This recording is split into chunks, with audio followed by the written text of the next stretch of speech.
তো হ্যালো বন্ধুরা, আশা করি তোমরা ভালো আছো। তো সবাইকে স্বাগতম আমার চ্যানেল এআর টিভিতে।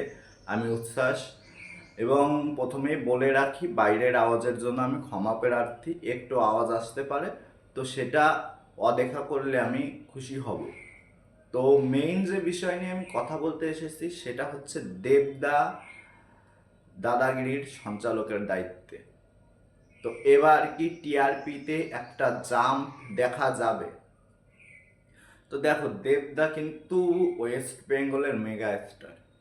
দেবদা 2019-এর সাজবাতি থেকে এই পর্যন্ত তার বক্স অফিসের যে পুল, সেটা কিন্তু অসাধারণ, এবং তার যে সাধারণ মানুষের মধ্যে গ্রহণযোগ্যতা এই কয়েক বছরে বেড়েছে, সেটাও কিন্তু অবিশ্বাস্যভাবে বেড়েছে। তার ফ্যামিলি অডিয়েন্স কিন্তু দারুণ। তো তারা অবশ্যই এটা দেখবে, এবং অন্তত দেবদার জন্য হলেও দেখবে। তাছাড়া দেবদার ফ্যানেরা আছে, তো তারা তো আরও বেশি বেশি করে দেখবে। তো সব মিলে আমার মনে হয় যে এইবার যে বক্স বক্স অফিস বলতে গেছিলাম, সরি, মানে টিআরপিতে, টিভিতে যে টিআরপি, সেটায় দাদাগিরি একটা বড় জাম্প দিতে পারে বিকজ অফ দেবদা। তার ফ্যান ফলোয়িং এর জন্য, তার সাধারণ অডিয়েন্সের প্রতি, মানে সাধারণ অডিয়েন্সের যে গ্রহণযোগ্যতা দেবকে নিয়ে, তো সেই সবের জন্য এটা one of the best show হবে, এবং টিআরপির দিক থেকে অনেক শোকেই পিসেস সারিয়ে দেবে, এক কথায় যদি আমি বলি। এখন তুমি আমাকে বলতে পারো যে বাংলায় তো আরও অনেকে আছে, তো তাদের কেন নিল না? জিদ্দা আছে, অঙ্কুশ আছে।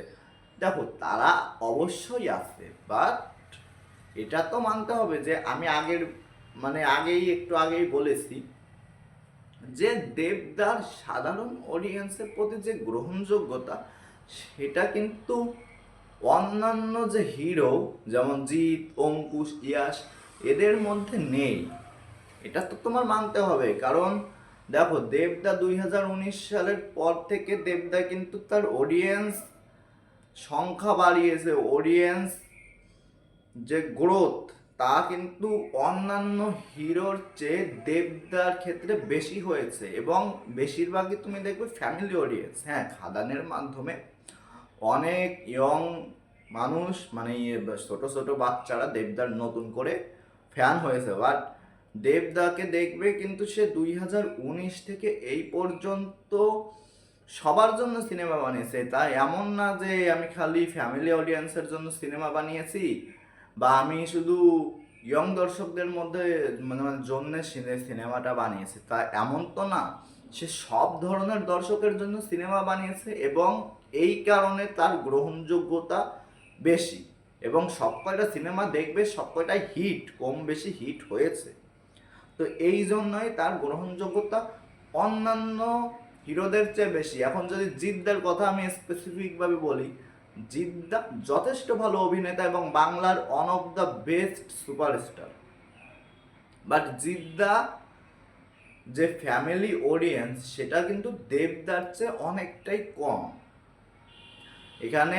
সেই জন্য আমার মনে হয় জিদ্দা যদি এটা সঞ্চালনার দায়িত্ব পেত, তাহলে অনেকাংশেই টিআরপি কমে যেত। কারণ জিদ্দার কিন্তু ফ্যামিলি অডিয়েন্সের প্রতি পুলটা সেটা নেই, যেটা দেবদার আছে। হ্যাঁ, তার কেউ বলে বিপ্লবী, কেউ বলে ডাকাত আছে, সেটা অবশ্যই ভালো দিক, এবং ফ্যামিলি অডিয়েন্স দেখতে যাবে, যারা দেশপ্রেমিক তারা দেখতে যাবে।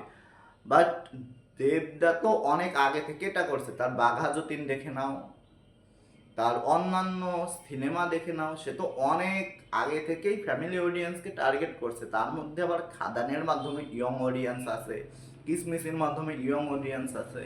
তো সে তো সব ধরনের জনরাই ছবি করেছে, এবং সব ধরনের জনরায় তার পপুলারিটি কম বেশি বাড়িয়েছে, যেটা জিদ্দা করেনি বা অন্যান্য হিরোরা করেনি। তো এখন যদি জিদ্দাকে বা অন্যান্য হিরোদেরকে সঞ্চালকের দায়িত্ব দেওয়া হয়, তাহলে কিন্তু দেবদা যেটা পুল করতে পারবে সেটা কিন্তু অনেকাংশেই তারা পারবে না। তার কারণ আগেই বললাম তাদের ফ্যামিলি অডিয়েন্স নেই।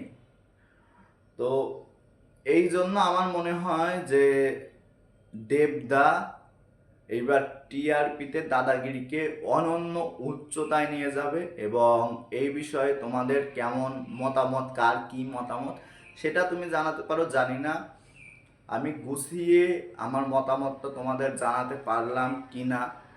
তো আজকের মতো tata, bye bye, good bye. চ্যানেলে নতুন হলে চ্যানেলটা সাবস্ক্রাইব করতে হবে আর বেল আইকন ক্লিক করতে হবে।